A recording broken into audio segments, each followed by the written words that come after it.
Shooting সেটে আপনি যেতেন, তার ছবি দেখতেন, কিভাবে শুটিং হয় দেখতেন, তার স্টাইল যে বলা হয় এখনও তার স্টাইল এই প্রজন্ম ফলো করে, বলিউডের কথাও বলে, স্টাইল কোনোভাবে আপনি বোধহয় যোগ করেছিলেন তার সাথে, কিভাবে সেটা একটু বলবেন? এটা আসলে যখন একটা হাজব্যান্ড ওয়াইফ ইয়াং কাপল, আমরা যেরকম আপনি for example if you see Shahrukh Khan and Gauri, I am sure ওরা নিজেরাও অনেক কিছু ডিসকাস করে অনেক কিছু করে। হ্যাঁ, তো ওরকম আমরা একটা ইয়াং কাপল ছিলাম।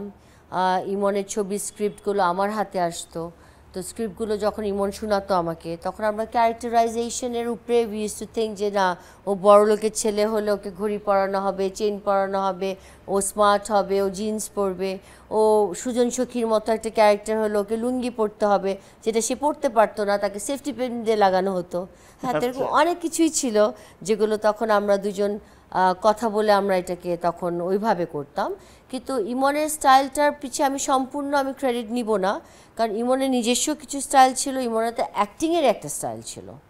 হি ওয়াজ এ ভেরি ট্যালেন্টেড অ্যাক্টর, ওর মতো ট্যালেন্টটা তো খুব একটা দেখা যায় না, তাই না?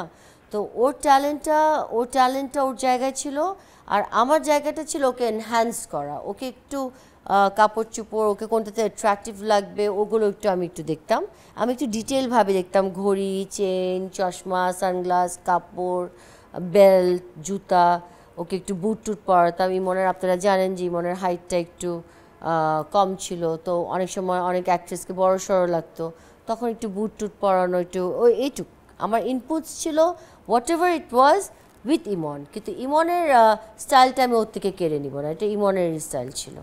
আচ্ছা, বলছিলেন যে আপনি স্ক্রিপ্ট দেখতেন, শেয়ার আমি করতেন। স্ক্রিপ্ট লিখতাম না, দেখতেন দেখতেন হ্যাঁ। আপনি স্ক্রিপ্ট দেখতেন, শেয়ার করতো। তো সে জায়গা থেকে এমন কোনো ছবি আছে যে ছবিটা এসেছে আপনাদের মনে হচ্ছে না এই ছবিটা আসলে না করলেও হয়, পরে কেউ করেছে? কন্যাদান, যদি আপনি সত্যি কথা জিজ্ঞেস করছেন, আমাকে একটু প্রশ্ন করেছেন, আমি তো সত্যি জবাব দিব। কন্যাদানটা আমাদের দুজনের পছন্দ হয়নি। আচ্ছা, আর আর কোনোটা না। মানে এমন কোনো ছবি এসেছে যেটা উনি করেননি, পরে অন্য কেউ করেছে? কোনো ছবি কি মনকে পার হয়ে অন্য কারোর কাছে গেছে? যায়নি। না, আমি বলছি যে আপনি যে স্ক্রিপ্ট পড়লেন, দুজন শেয়ার করলেন, না এটা আসলে যায় না, তো তোমার সাথে যায় না, বা এই গল্পটা হয়নি না, এরকম হয়নি। কারণ ইমনের কাছে যেগুলো স্ক্রিপ্ট আসতো সব বড় বড় প্রডিউসার ডিরেক্টর থেকে আসতো, এক। সেকেন্ড, যেগুলো আসতো ইমনকে চিন্তা করেই তো আসতো। আচ্ছা, হ্যাঁ, তো এটা ইমন চেঞ্জ করতে চাইলে ইমনকে চেঞ্জ করতে ওনারা অ্যালাউ করতেন।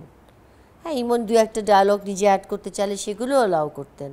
তারপর ইমনের কাপড়টা সম্পূর্ণ ইমনকে টাকা দেওয়া হয়ে যেত, ওই টাকাটা দিয়ে আমরা ইমনের কাপড়